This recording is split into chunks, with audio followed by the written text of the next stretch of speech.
Tuesday morning பிரேக்ஃபாஸ்ட்டுக்கு சப்பாத்தி மல்லி சட்னி தான் வச்சுருந்தேன். மல்லி சட்னி வேணாம் சொல்லிட்டு ஜாம் தடவி சப்பாத்தியை சாப்பிட்டாங்க.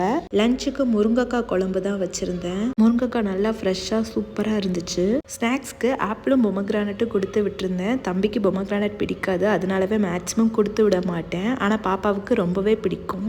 டெய்லி ஆஃப்டர்நூன் 3 o'clock மேலே நல்லாவே மழை பெய்யுது. உங்கள் ஊர்லலாம் மழை பெய்யுதான்னு கமெண்ட் பண்ணுங்கள். வெனஸ்டே மார்னிங் பிரேக்ஃபாஸ்ட்டுக்கு ஒயிட் பாஸ்தா தான் பண்ணியிருந்தேன். முந்திரி பருப்பு பன்னீர் ரெண்டையும் அரைச்சிட்டு ஒயிட் பாஸ்தா பண்ணி பாருங்க, டேஸ்ட் ரொம்ப சூப்பரா இருக்கும். பாப்பாக்கு லெவல் 20க்கு ஸ்கூல் முடிஞ்சிடும். வீட்டுக்கு வந்ததும் ஒரு மஸ்க்மெலன் ஜூஸ் போட்டு கொடுத்தேன். லஞ்சுக்கு மஷ்ரூம் கிரேவியும் பாயில்டு எக்கும் தான் வச்சு விட்டுருந்தேன். மஷ்ரூம் பார்க்கறதுக்கு ரொம்ப அழகா இருந்துச்சு. டெய்லி மழை பெய்யறனால ரொம்ப ஃப்ரெஷ்ஷாக இருந்துச்சு.